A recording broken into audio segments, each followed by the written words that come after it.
Hi everybody, I'm Jack and this is Raw Tropical Living. Thanks for joining me today. I'm going to tell you right before I even get started, there's been noise around here lately. I didn't do a video yesterday, so there's a good chance there's going to be some banging or some construction going on in here, but this is tourist season, so it's hard to go out and find a place that's quiet. And man, I just got back from the market and let me tell you something, it is hotter than the seventh circle of hell down here right now. I mean, it is just brutal hot. But that's good. Back now, went outside, took a cold outside shower, and I'm good. This topic I'm doing today, I've been thinking about for the last few days, talking with a couple of people and just bouncing some ideas back and forth about veganism and raw veganism, or raw veganism and veganism in general, and how people have such strong ideas and opinions on this lifestyle. But when we really get down to it, what do we really know? What do we have to base things on? Now, before I get into even talking about it, this isn't one of those videos. I'm not questioning the vegan lifestyle. I'm just more or less want to make people aware that you have to put a little effort into this lifestyle. You can't just, when I first started this 2.5 years ago, I just thought it was going to be something as simple as living like a caveman off the land, just pick fruit, eat fruit. Well, for many reasons, our bodies are complex organisms. They need a large variety of everything out there, and there's just a lot of I don't know, I guess that's everybody's opinion, but in my opinion, there's just a lot of misinformation out there. There's a lot of extremism out there. There's a lot of people that are following extremism without actually doing their homework or looking around and searching for answers on their own. Because when we get right down to it, what are all these opinions based on? Like I say, how many long-term? Okay, let's think about this, and this is a very small number, and somebody will try to go back to cavemen or whatever. But let's just be reasonable and think just in general. How many long-term raw vegan cultures do we have as examples? Even long-term vegan cultures, like we can't go back. I mean, even people that we watch on YouTube and we read their books and look up to, these are people within our lifetime, and we have people within this movement, or the raw vegans in general, that have been doing it for 35, 40, even sometimes 50 years, but we don't have a large sample to draw on. So for people to make like conclusive, like this is how it is just a little bit short-sighted. I think the one thing I'll preach all the time is you have to have an open mind, and you have to be willing to listen at least. Like, I don't care, I can listen to anything. Listen to those conflicting opinions.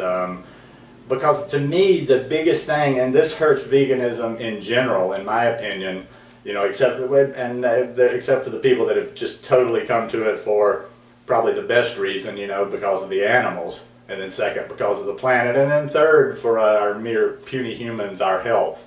But, what happens a lot of times is people they just don't want to take responsibility. You see so many people, like, go search YouTube and see how many people, and just say like, I'm not vegan anymore, I'm not raw vegan anymore. See how many videos pop up with their story of why it's not sustainable, and why you can't live on a raw vegan diet long term, or why you can't even live on a vegan diet long term. And a lot of the times, I suspect, and I've actually seen in a couple of cases, these people had approached veganism in one of these extreme manners, where you just eat this, or you just eat this way, and then they had deficiencies.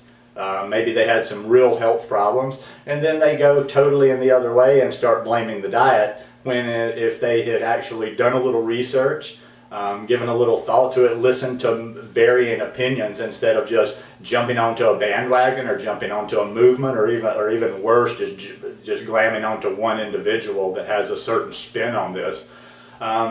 There's a lot of people I like out in YouTube land to watch, but nobody is God to me. I haven't found anybody yet, even if I put my top 3 or 4 YouTube people and I thought about them. They're not God to me. They're not infallible. They're not anybody that I'm going to hang on their word no matter what they say.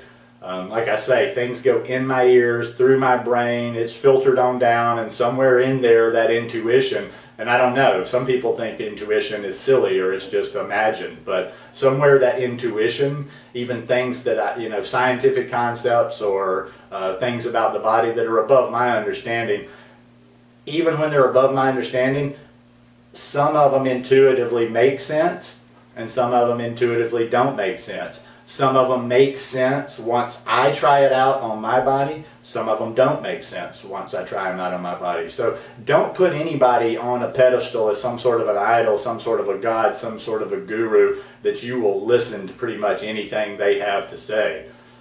You owe it to yourself, and you owe it, at least if you're not, I tell people, if you're not going to do it the right way, at least bow out gracefully when you bow out. Don't make the video or don't go proclaiming all over the place that the vegan diet doesn't work, it's not sustainable. I'm going deeper and deeper. You remember I did the B12 video and was talking about the deficiencies, and why I haven't gotten back to doing any more videos on that yet is it's just such a deep subject, I'm looking in, and one thing leads to another, and there's a lot of conflicting information. And like I say, not being scientifically oriented, I have to pour through a lot of stuff. I have to ask a lot of questions, and I have to just kind of pour through a lot of,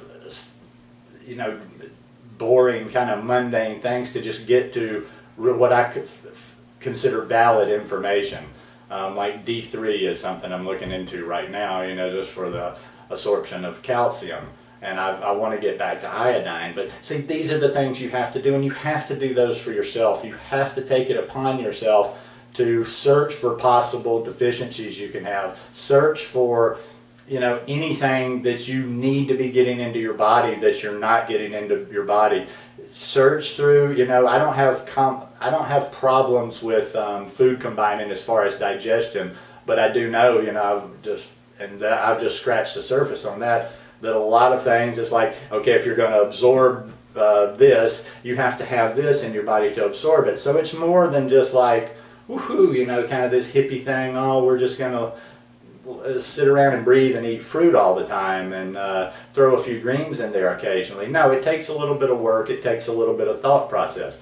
But 2.5 years into this lifestyle, my conclusions at this point, and your conclusions can change all the time, is that I can do a raw vegan lifestyle quite well and be healthy and be well-rounded. I'm going to have some problems along the way. I might have to adjust that along the way, but I feel really confident that you can live a long-term life on the vegan lifestyle. Like I say, even if you're not eating mostly raw, you still have to do your work when if you're a vegan. It's not just as simple as eating fruits and vegetables. That's the version. That's like the recruiting poster to get to get people in the door. Just eat fruits and vegetables, and that's a huge part of it. But you got to get into those details when it comes to veganism.